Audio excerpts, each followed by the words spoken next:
Everyone. Welcome to the Visible Leadership Show. Wow, it's been a minute, but we are back with full force, and we are super delighted to get started on the show. But before we do that, I'll introduce myself and Ollie in just a moment. So this, as I said, is the Visible Leadership Show. It is a show for leaders from diverse backgrounds to showcase their thoughts and their leadership around their expertise and what is they're passionate about to share with the world. I am Ekua 𝘏𝘶𝘮𝘬, and I am a corporate visibility expert, and I work with leaders, academics, entrepreneurs, and speakers to help them to really build a amazing, strategic, and successful LinkedIn brand. So without further ado, let me introduce Ollie. He is a writer, speaker. He's an award-winning speaker, and we are so excited to hear what he has to say about the future of work. So Ollie, without further ado, please do tell us more about your background, what you do, and what you love speaking about. Thank you so much. Thanks for having me on the podcast, Ekua. I'm honored, and I would really like to show appreciation for your general sunny disposition. Honestly, receiving your emails full of fun emojis, thought and warmth is a genuine delight. More people should email like you. So I've really been looking forward to this chat. I live in Southeast London, Catford, with my lovely wife, two young kids, and my only work colleague, a Jack Russell named Frank. He's just beneath me here under my desk at the moment. Hopefully there won't be any squirrels to set him off. But yeah, I'm a technology and business journalist through one of my businesses, Pickup Media Limited, which I set up almost exactly a decade ago. And I have another more recent business, a thought leadership consultancy, Pickup and Web, through which my co-founder Cameron Webb, a brand supremo, and I help organizations and their leaders tell better stories. And I'm currently focused on technology and business as a communicator. So I'm writing and speaking and strategizing for clients navigating the AI supercharged digital transformation. And I mean, it is going at warp speed. I heard 𝘞𝘰𝘮𝘬 Huang, the NVIDIA CEO. Sorry, my door's just gone. Should I just continue? Um, I'll just keep going. We can pause. Yeah, sorry. Great. Okay, we are now back. Sometimes we have these little life issues, but Ollie is back, and he'd love to share more about what his background is, and he's telling us about the areas that he's focusing in on at the moment. So take it away, Ollie. Sorry about that. Yeah, the doorbell just went, and I know that Frank, my Jack Russell, would have gone crazy had I not answered it. So anyway, there we go. So my current focus, yeah, is around technology and business and helping business leaders and organizations make better sense of what we're going through, really. I also, to try and make sense to myself, have of what we're going through, have a monthly long read newsletter called Go Flux Yourself. I would encourage you to check that out. It's at oliverpickup.com. But a bit about my journey. I started out as a professional journalist 20 years ago, and I know it's 20 years because it's 20 years since I graduated from St Andrews up in Scotland with an English master's degree. I've been invited to a reunion this year. But I graduated there, and then I went into sports writing. So I started out as a sports writer, working for The Observer, The Guardian. I've written for every English newspaper, actually. And then kids came along, well, 11 years ago now, and the weekends became quite sacrosanct. So I couldn't go and cover Crystal Palace on a Saturday. And anyway, so I pivoted to technology. And because I was having children, it took a different slant. I was really interested to know how this technology might affect them. And since then, this has evolved now for me exploring how humans can thrive alongside technology, AI, rather than be replaced by it. And I've recently coined the term human work evolution, which I think goes a bit further than the future of work, because that often forgets people. So I also have a personal mission. I've been known as a journalist, a written journalist for most of my career, but I have what I call FOBO, fear of becoming obsolete.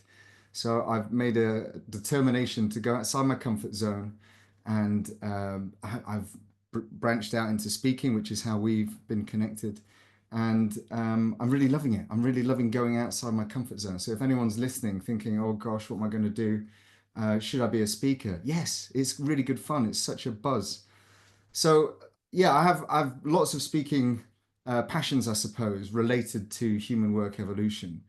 More recently, I've been speaking about AI integration done right for business leaders, the power of storytelling in a digital age, the importance of psychological safety, and why authentic leadership matters more than ever. And to help me, and when I realized that I had this FOBO, it's a quite interesting story because I met a tarot card reader in a Beckenham cafe while I was getting my car serviced. And I thought, well, I'm a bit unsure about my career at the moment as a writer with AI rampaging. Should I go and get my tarot cards read? And, her 10:30 hadn't arrived. So there I was. I said, can I have 20 minutes? And she told me, she pulled out a couple of cards, and one of them effectively said, go outside your comfort zone.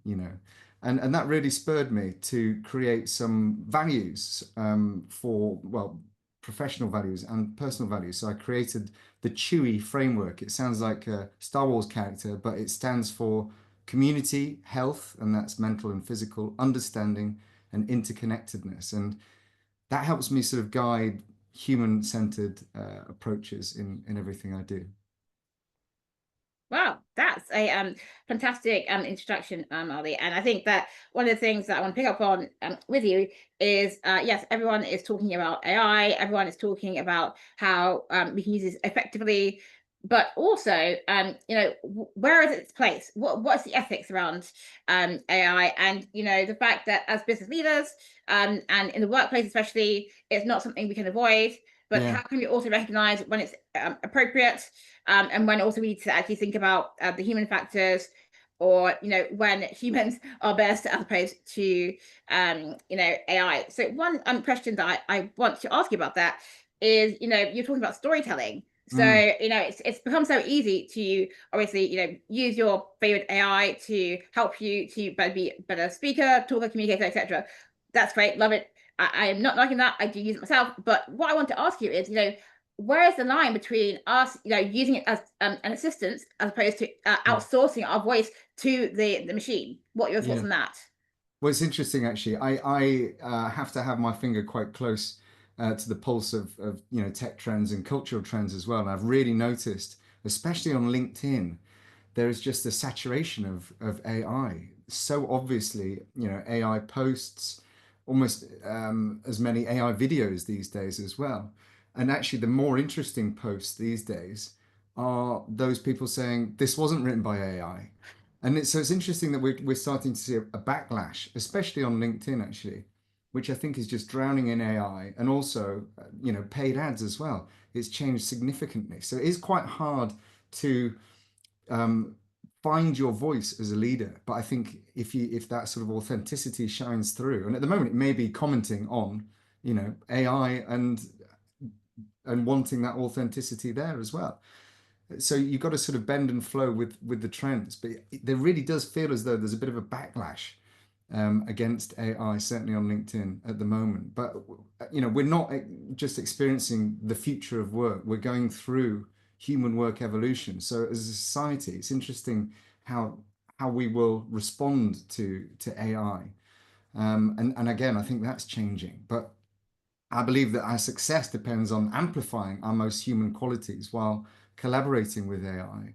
I spoke at an event recently about AI and creativity. And, on the one hand, you've got pastiches of, a Japanese art house going viral, but it doesn't have that kind of messiness that comes from great creation. AI is hungry for historical data. It can't. There's no new insights. There's no new creativity. It's just going on what went before. And I think this is where humanity can shine. There's some great examples, of course, where AI has been used. For example, to remaster a Beatles song recently. John Lennon. There was a demo in from the 1970s with John Lennon's vocals, and they were able to actually finish the song. And another example, we've managed to finish a Beethoven symphony. So there are some lovely examples of where AI might be useful in a creative setting.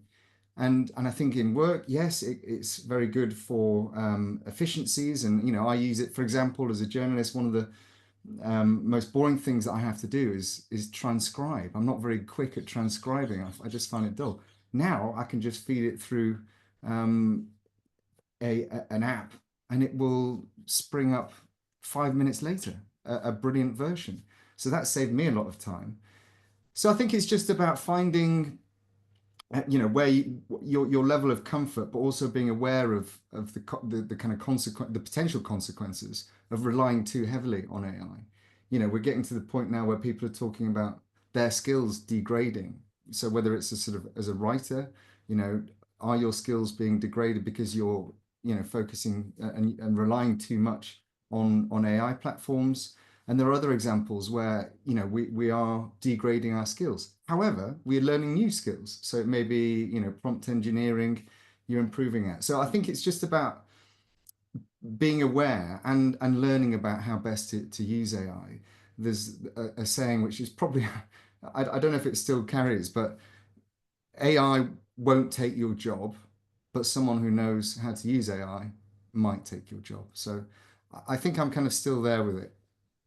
Yeah, well, to pick on that specific point, as someone who actually spent 5 years being at a career coach, that is it. Actually, you need to be someone who knows how to use AI effectively to Yeah. be a basically a desirable worker in this new workplace and new field. And so, actually, one of the things with my work with universities that they are quite grappling with is employability for young people and graduates who, Yeah. whilst you might say that they're digital natives, but they still need to understand how to use the tools with discernment, Yeah. and how to use them appropriately, and how to make sure that they don't outsource their thinking to these tools. Because as younger minds, obviously they have had some education and training, but they're not always as careful as you as a journalist would be in fact checking and knowing that it doesn't always get things right. I love the disclaimer on ChatGPT which says it makes mistakes, and I'm Mm. sure not everyone reads that, but the point is that it does, and because it is so easy. Again, the younger minds, they don't actually think, well, actually, this could be something that isn't quite right. Let me fact check myself. Let me actually do some actual Yeah. independent thinking, as well as using it to obviously be more productive and effective. So I think that there are, yes, absolutely great benefits in the productivity that we get with it, but it's also about, understanding where we have to think critically as humans. So one of the things I wanted to pick up upon with you is, what are your key messages in the talks that you give around this space? And do you Yeah. find that people are receptive, or do you think that people are still in that kind of like, oh, I'm not ready to like go that way? Yeah, I think there's plenty of people who are distrustful of AI and what it might be all about and how it might develop. And actually, my latest Go Flux Yourself newsletter focused on this. I found out that there are now over 1,200 fake news websites that are peddling just sort of rubbish, essentially, and that's grown, astronomically, 40% in the last year. And these are AI only news channels, and people are using them as sources. And you know, that's sort of based on average. AI takes the average, but because because online is flooded with online, with AI, synthetic AI content, then it's trained on that as well. So we're getting this sort of slop. There was a stat that I saw: 90% of all online content generated this year is likely to be AI only, and that's really frightening. And for children and for young adults, graduates, that's really quite scary. That's a scary world to operate in. So, and I was a couple of weeks ago at Goldsmiths University in Southeast London again, talking about exactly this and about the need to move from the knowledge economy to the relationship economy. And I talk about the 5 Cs. So these are the soft skills that we need to, well, be more human. And they are courage, collaboration, critical thinking, creativity, and compassion. And you can probably add a couple more in there. Um, Collaboration, did I say? Anyway, the 5 or 6 Cs that I mention in my talks are the kind of bedrock of my message. You know, I want people to focus on how they can thrive and flourish as humans using this technology. I sort of take an ambivalent look at it.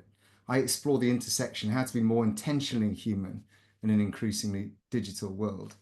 And often I talk about the power of storytelling. So everyone talks about authentic content, and I try and teach the archaeology of experience. So how to mine your professional setbacks, surprises, and learnings for stories that no algorithm can generate.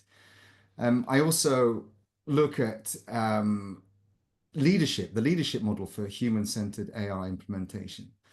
It's, you know, it's not another AI strategy talk. It's about leadership philosophy that treats AI as alien intelligence. That's something that Yuval Noah Harari talks about AI. He thinks that we should think about AI not as artificial intelligence, but alien intelligence. So it does, you know, things that we can't do. And so we need to be mindful of that and not try and make the AI replace what humans are brilliant at.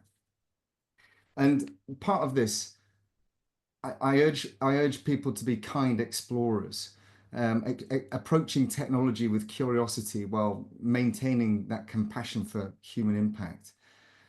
And the idea of that came from my 4-year-old graduated, my girl graduated from her nursery last year, and they all lined up. They did a song. They were all dressed up, and they had to go along the line and say what they wanted to be when they grew up. It was a very sweet moment.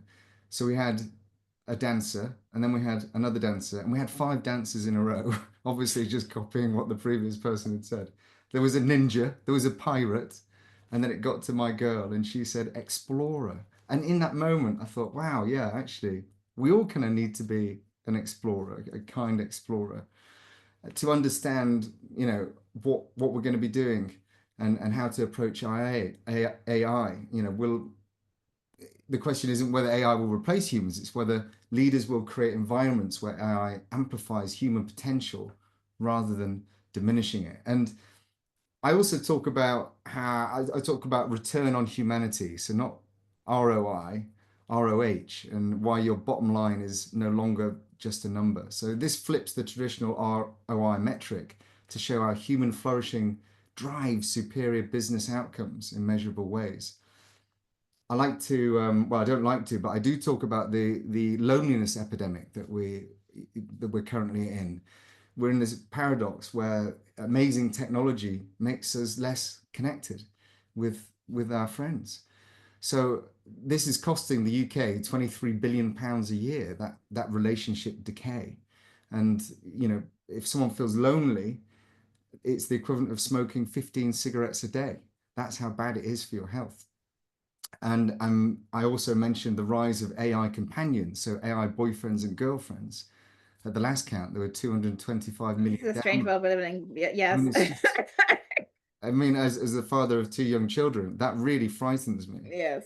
So, but again, it comes back to the relationship economy. So the companies and people that will win won't be those who have the most sophisticated AI, but they'll be the ones that can create the most authentic human connections.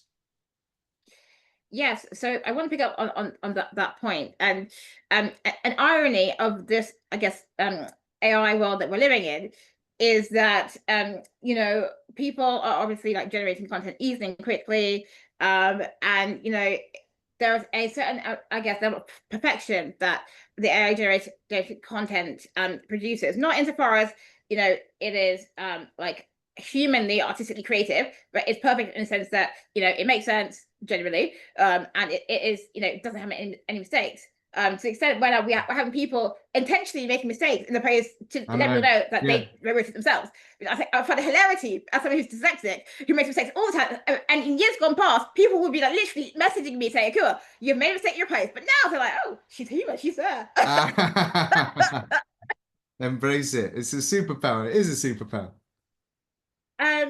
But yeah, I think what I was going roundabout in terms of the conversation that you had so beautifully like expressed was that you know, being human and actually understanding that that is not what we're trying to replace. I think a lot of people can now get, I guess, misguided by trying to be perfect, trying to think that actually, because there's so much stuff that's easy out there, being human is almost second class. I think that's kind of funny if you think about it.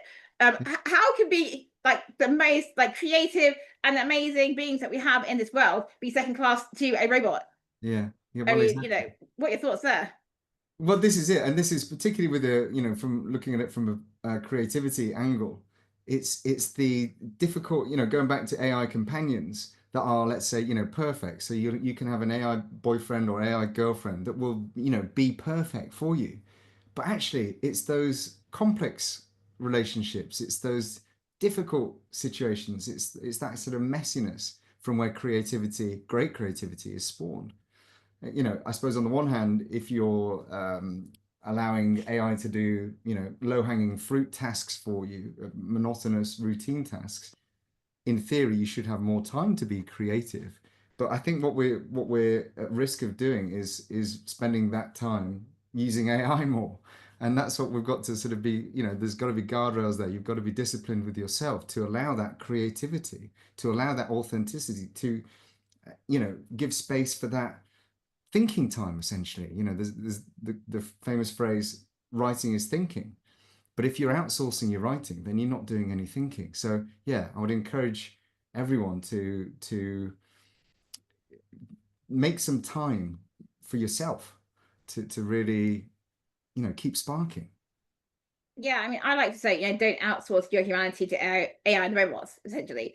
And don't keep trying to strive for that perfection, which isn't real. Anyway, the humanness is about being messy, is about, those ups and those downs, and the human experience. It isn't perfect. That is basically the thing. And I think one of the other things to think about here is, how can we stand out, with all Yeah, of this stuff which is being produced so easily and quickly? It is by showing that actually, sometimes it's hard. Sometimes we make yeah, mistakes, and sometimes, we want to, have difficult conversations, which the AI, whilst it can obviously produce those conversations, they're not as dynamic. They're not as, I guess, emotive, or mm, they're not as effective. I think one of the things that I would just say in what you said around, the creativity and thinking, like, I'm not personally against, if you want to use AI effectively, training it to understand how yeah, to be your best companion. And that can mean literally helping it find your voice, yeah, if that's what you need, because mhm, for me it is about the opportunity for you mhm, to do what it can do best for you. And that's, I think, personal to everyone, but I think also to think about what it should not be doing for you, because I yeah, think that is the danger, to think that, well, actually, because it's there, I should just use it for everything. But actually, sometimes you might just want to, just turn up. And I think yeah, there's a fear about, being human in an AI world. So I wanted to, I guess, ask you, how can people, whether they're in business, whether they're young people, really own the fact that, we need to actually be okay with being messy. yeah, yeah, yeah. Well, I think one of the things that I say to business leaders is this is quite an interesting exercise. So you go into work and you actually write down, and you get your teams to write down all of their tasks. It's a sort of AI audit, if you like. So you list all the tasks and work out how many of them, which ones can be automated. And with it, once you've realized that, then you can focus on the tasks that aren't automated. So it's just a case of flipping your kind of mindset and focus and looking to automate those tasks that can be automated, making your life, better essentially.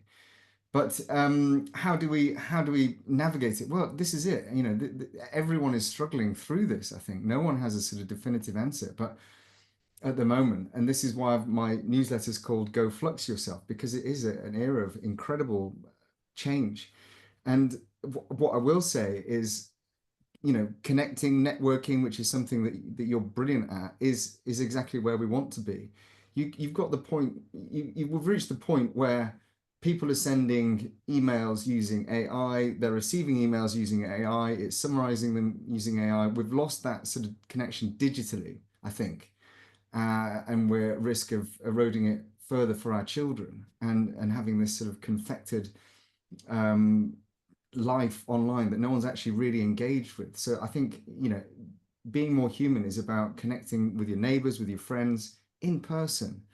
I organize a football game every week. I do lots of music. I DJ in a local pub, and I get friends over for games nights and things like that. It's just so important to really focus on those human relationships, because that's where the good stuff, the messiness and all, is there in abundance.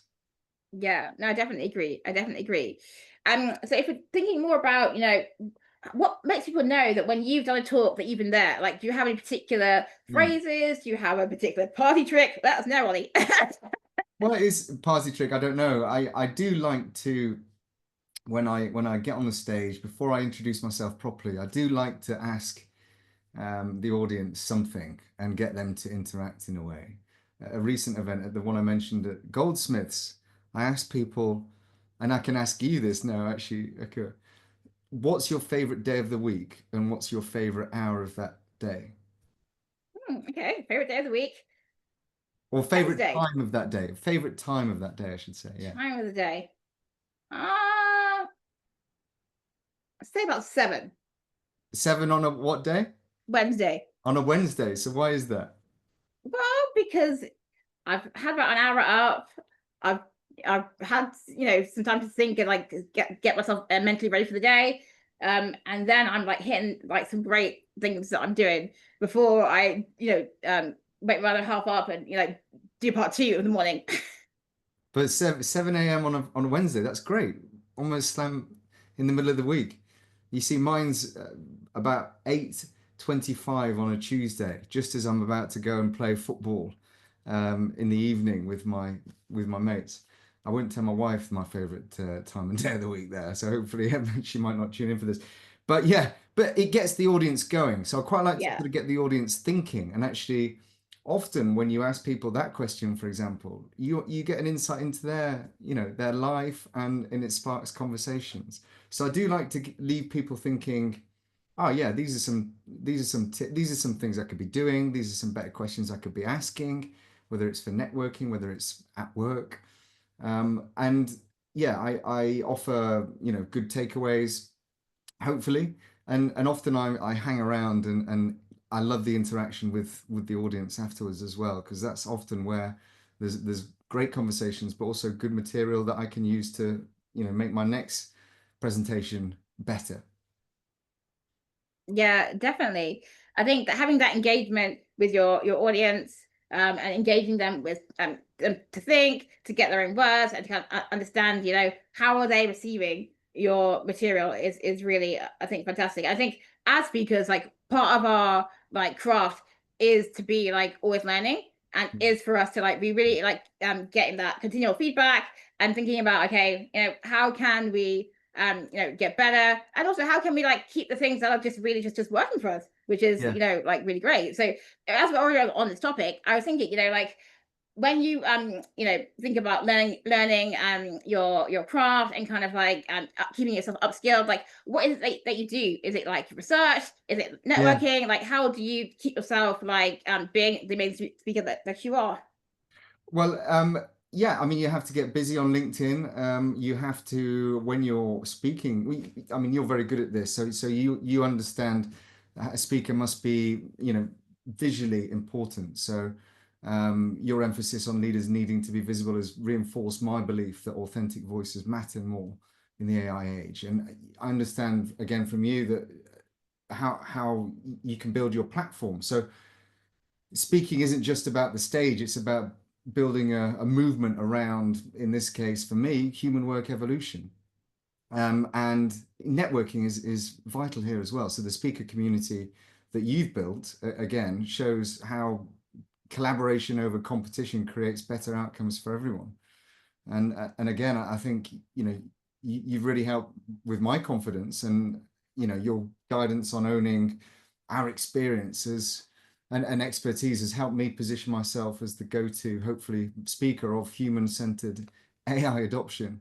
But I think just thinking, reflecting on an earlier question about party tricks and the research that I do. So every talk that I do is different and it is tailored to, you know, the client, but also the day.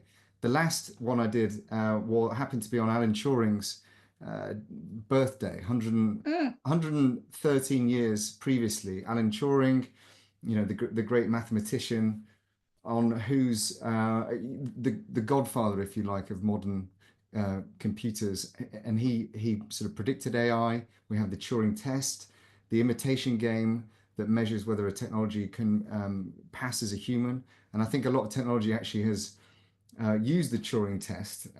Unfortunately, again, it goes back to how AI shouldn't do what humans do, but do things that we don't do. But also, it was about storytelling, and I started off by saying you've probably heard the story about how do you know where the AI where the Apple logo comes from, Ekua? No. Right, okay. There's a theory, there's a myth that it Yeah. comes from a homage to Alan Turing, Really? I've not heard that one. Okay. who he was persecuted as a homosexual, and Yes. he killed himself by dousing an apple in cyanide, taking one bite and leaving it by his bedside table and passing away. But this is, you know, so there's this myth that it was an homage to him. But actually, it's complete rubbish. It's complete false. It's the designer, Yeah. Rob Yankoff, has said no, nothing to do with it. Apple has said no, absolutely not. It's more to differentiate it from being a cherry, apparently. Oh, right. Yeah. But so that's an example. So often if I'm talking, I will look at the date, I look at the venue and see if there's any sort of angles that we can bring in to really, you know, customize my talk. And often you find, I'm fascinated by research, I'm fascinated by history. Often you find plenty of links. And actually, this is why with the newsletter, Go Flux Yourself, I section it with the future first, then the present, and then the past, because we can definitely learn from the past. And yeah, it's thrilling to think where we might go in the coming years. And yeah, I think it is an exciting time. It can be quite a scary time, but I think I like to be positive generally. I'm kind of ambivalent about AI and technology. I'm more focused on, you know, what it might do for humans.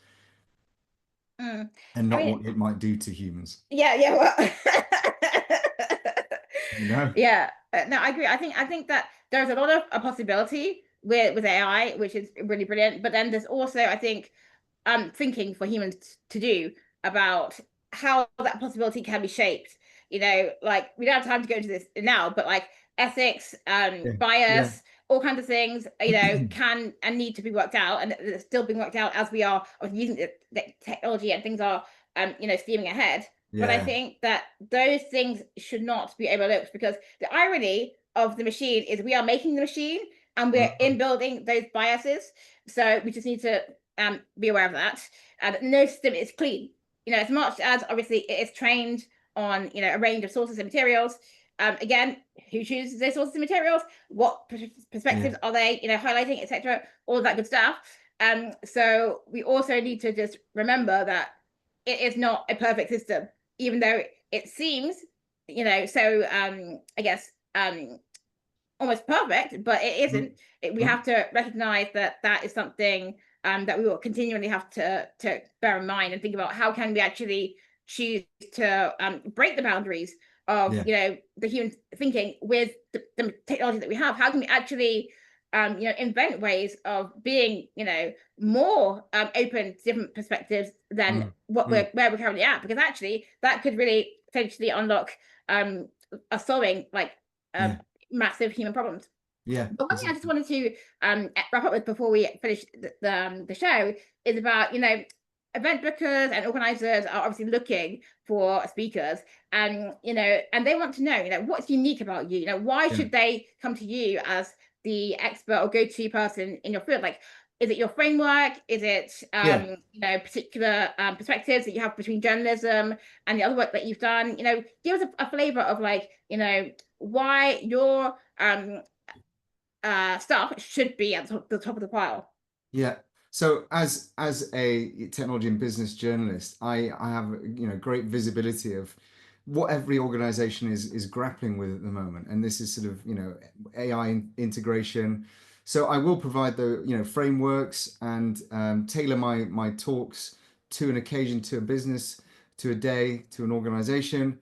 And I'd like to think that I bring a mix of humor. There's that interaction that I mentioned before. I show my vulnerability as well, and I don't have all the answers, but I will provide hopefully actionable insights that will keep audiences engaged while delivering serious messages. I do a lot of moderation work at tech panels. I love that as well. I love speaking to experts, but all the time I'm interviewing experts and their thoughts and their examples, case studies across a load of sectors will be used in my presentations. I'm pulling ideas from everywhere, and as I say, I have to keep my finger very much on the pulse. So I'd like to think that I can throw things forward, offer a reality, offer an alternative reality, and yeah, I love doing this thing. I get such a buzz out of it. I love the connection. I was speaking to someone the other day about an expert at the World Health Organization on the importance of the arts, and I think there is something brilliant about. He was talking about neural coupling. So when you're in contact with someone, when you're speaking with someone, your heartbeats tend to go at the same rate. You are bonding, and so I think as a speaker, I really enjoy that kind of mass bonding that you have with your audience. And again, it's the sort of follow-ups afterwards. That's where the sort of real good stuff comes from. And often when I do my talks, I also provide my clients with key takeaways as well that they can then share on their channels. So hopefully I can offer a fair bit. And yeah, I look forward to hearing from you all. Yeah, I mean, and I think that one of the things that we do as speakers is it's not only like the expertise and the research and all of that great stuff that we do. It is our human factors, it is our Yeah. personal story, perspective, and those great things. So I'd like you to end on telling us more about your storytelling and how you are really focused in on giving a fresh perspective to different organizations on their problems and how they can best harness their people. Yeah, I think storytelling is so critical now. It's how we have built civilizations through our storytelling. So I mentioned Yuval Noah Harari before. In his book *Sapiens*, he talks about how um, the Neanderthals were only able to communicate with 50 people, whereas Homo sapiens were able to communicate with 150 people and more. And it's just through our ability to tell stories. So this is sort of ingrained in our human nature to want to tell stories, to share information. Going back to the cave paintings in the south of France 70,000 years ago, all the way through the oral tradition. And now storytelling is just, and having that authenticity is critical from a personal perspective and for businesses. So I think, yeah, in lots of my talks, I do talk about the power of storytelling. How, for example, telling a story lights up 7 parts of the listener's brain, whereas if you tell dry facts, it only lights up 2 parts of the brain. And actually, facts that are wrapped in a story are 22 times more memorable. That comes from a Stanford research paper. But this is it. We have to develop our storytelling. We have to, but it's natural. It's how you speak to someone in the pub. It's how you speak to a friend in a coffee shop. It's how you speak, to your family on holiday. These, we all know how to tell a story, and this is where people like you come in and can provide some confidence for people to actually do that on a professional stage. We've all got fantastic stories within us, and yeah, we just need to do it now more than ever before. Yes, I think that is a brilliant place for us to wrap up the conversation. Thank you, Ollie. You have been a brilliant guest. Before we wrap it up, where is the best place for people to reach out to you and to find out about your newsletter, to get in touch with you if they have inquiries or are interested in exploring opportunities? Thanks again for having me on. I've really loved it. I am found on LinkedIn. There aren't many Oliver pickups, thankfully. And actually, on that name, I pickup it either comes from Irish pickpockets or Lancashire coal miners. So I'm not sure. I think I'm more likely Lancastrian, but but there you go. So yeah, Oliver Pickup on LinkedIn. I also have a website, oliverpickup.com, where you'll find some of my written work and also ways to contact me. So yeah, thank you again for this great opportunity. It's been really good fun. And is that where they find the newsletter that you mentioned? Sorry, yeah, the newsletter is also on oliverpickup.com, and I plug it quite a lot on LinkedIn as well. So yeah, please do connect and we'll continue the conversation. Well, brilliant. Thank you so much, Ollie. This has been a fascinating talk and so timely. I think there are a lot of businesses, you know, entrepreneurs, and you know, just I think generally out in society, who are musing about, you know, how to be a better human in Yeah, an exactly. AI fueled world. Yeah. And I would like you to give us your final word before we wrap it up. So, what's your final thoughts on that, Ollie? Final thoughts on that? Well, I think it's quite simple, really. You know, just make some time for yourself without a screen. Put something in the diary with your wife, with your partner, with your friends, family, and just force yourself not to use your phone, your computer, or whatever, and just really relish that. See the joy in the world. Yeah. That is brilliant. The joy of human connection is in actually being present and speaking to real humans. Remember that, because I think the final word for me is that it's almost as if, you know, we have lost sight of the fact that, you know, these tools are machines and they're not real. And because obviously when we prompt them and they give us information and they tell us what we want to hear, it almost feels as if they are real and they are a person, but they are a machine. So we've got to remember it's a machine, and to go out there and to actually connect with real humans, because they can actually really love us, care for us, and do all the things that humans do. And as much as the machine can simulate that, it is a machine. So thanks again, Ollie. This has been a fantastic and illuminating conversation, and I'm looking forward to pushing this out on all of my socials. Okay, thanks again. Fantastic. Thanks again.